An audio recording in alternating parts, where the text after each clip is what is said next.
je vais témoigner la puissance de la prière dans la famille. Oui, à son beaucoup amis, il y a une veuve. Quand mon père est mort, j'avais l'âge de 8 ans. Mais tout ce que je savais de cette mère, c'est la prière.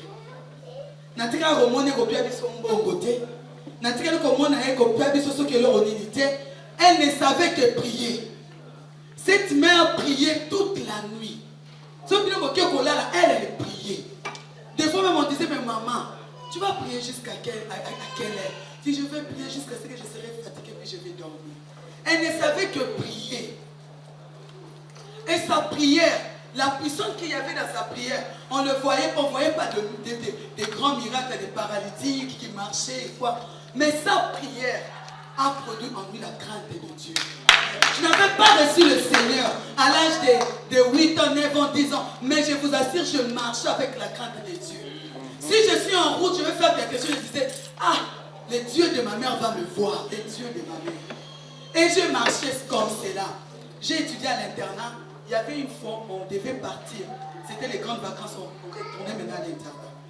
Et nous sommes arrivés à Mola, là on prenait les grandes bus pour aller. Il n'y avait pas de transport.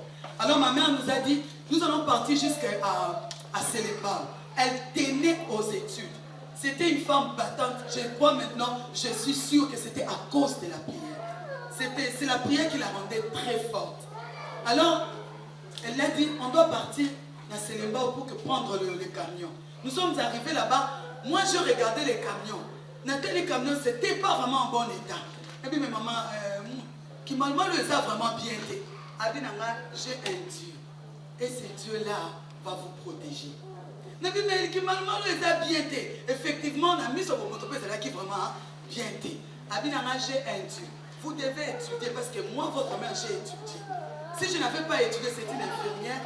Je ne sais pas de vivre sans votre père. Alors, nous sommes obligés à faire ça. Ma soeur, Tomati, qui m'a juste après le chauffeur, et puis suivi encore d'autres bancs, et pas à recevoir. Donc, vraiment à 4 mois,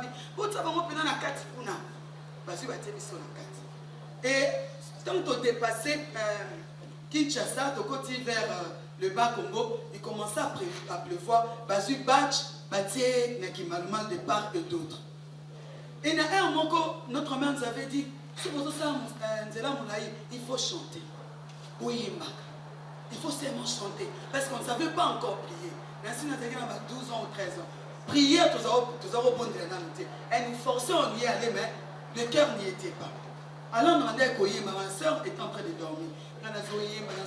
Quand j'ai chanté, malgré qu'il y avait le badge, je ne pouvais pas voir dehors. Mais j'ai vu un pinet partir. J'ai chanté les yeux ouverts dans mon pinet et Kei. Directement, j'ai vu Moutou Katozaki n'a pas commis déséquilibré. Et dans le bas, comme vous savez, il y a le ravin de l'autre côté et de l'autre côté aussi il y a les ravins. C'est ainsi que Nazo continue comme on a. Qui commençait à culbuter. Je ne sais pas comment, mais je sais que le Seigneur, en ce temps, c'est la prière de ma mère qui avait agi pour que je puisse voir tout cela. Je voyais les Kimalouman qui partaient, qui culbutaient. Après, il n'y avait plus rien. Il n'y avait pas de cris, il n'y avait pas de pleurs, il n'y avait rien. C'est comme si je me suis retrouvé au bord du chemin, l'Icolo. Et ma soeur était à côté de moi. Il y avait encore une maman. À part nous trois, qui c'était catastrophe. Il y avait des morts par-ci, par-là. Il y avait des gens qui étaient, des mains qui étaient coupées, les pieds qui étaient coupés. Mais il n'y avait que 3 personnes qui sont sorties sains et saufs. Moi, ma soeur et l'autre maman. En ce moment-là, je ne comprenais pas. Oh, ma maman, là où elle était restée, elle n'est pas rentrée à la maison, elle est restée à Mola. Pourquoi elle ne savait pas aussi? Elle traînait là, elle traînait. Et nous, c'était pas loin de au revoir à Kinshasa. Je me suis levé, les gens criaient là-bas en bas. J'ai commencé à descendre là-bas pour faire remonter les gens. J'ai commencé à chercher nos affaires parce qu'on partait à l'internat, il y avait le mal, des seaux, il y avait des gourdes et tout ça. J'ai récupéré toutes nos affaires. Ma soeur avait un peu blessée, était un peu blessée là-bas. C'était la prière de ma maman qui avait fait. C'était le Dieu de ma mère. Et cette prière, elle était efficace. Bien qu'on était loin d'elle, mais sa prière nous a protégés. Et il nous a confié en son Dieu. Quel que soit le camion, sa prière avait agi. Et ma mère n'avait pas vraiment progressé dans la foi. Parce que notre papa venait de mourir un peu avec les difficultés, d'abord sociales. Donc elle n'était pas encore grande en esprit.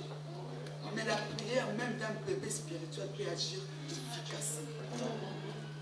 Dans la prière, ça n'a rien à voir avec quelqu'un qui a accepté le Seigneur aujourd'hui. Ou quelqu'un qui a fait 10 ans dans le Seigneur. Quand tu pries avec ton cœur, le Seigneur agit. Parce que c'est sa parole. Et cette veuve nous a élevés seulement avec la prière.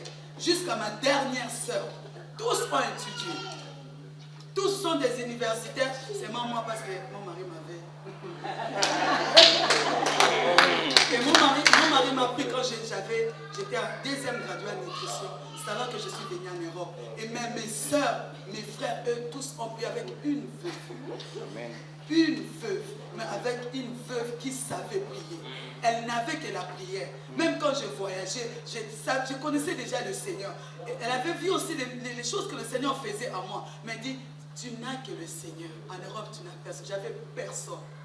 J'avais personne en Europe. Ni du côté paternel, ni du côté maternel. Il n'y avait personne. Donc, je devais venir chez moi. J'ai seulement mon mari. Elle dit, tu as parfait, tu as aussi Dieu. Attache-toi à Dieu d'abord. Après, parfait va venir. D'abord à Dieu. Parce que tu n'as personne, mais tu as Dieu. Elle m'a donné la Bible. Et cette Bible-là, je l'ai jusqu'à aujourd'hui. Donc la prière, c'est tout ce qu'on peut avoir dans la vie. La prière, c'est la réponse. La prière, c'est la joie qu'on peut avoir. C'est tout ce qu'on peut laisser à nos enfants. C'est la richesse qu'aucun de nous peut arracher à l'autre. Et ça peut se communiquer, oui. Quand nous prions, nous nous communiquons. Comment prier? Quand je vois ma collègue d'entrer dans la profondeur, elle m'attire et je commence aussi à prier. Mais je ne prierai jamais comme elle. C'est tout ce que le Seigneur nous a demandé de faire, de prier et de méditer la parole. Toi, tu fais déjà le bilan de tout ce que tu as entendu. Est-ce qu'il y a la prière dans ta vie? Est-ce qu'il y a la prière dans ta vie?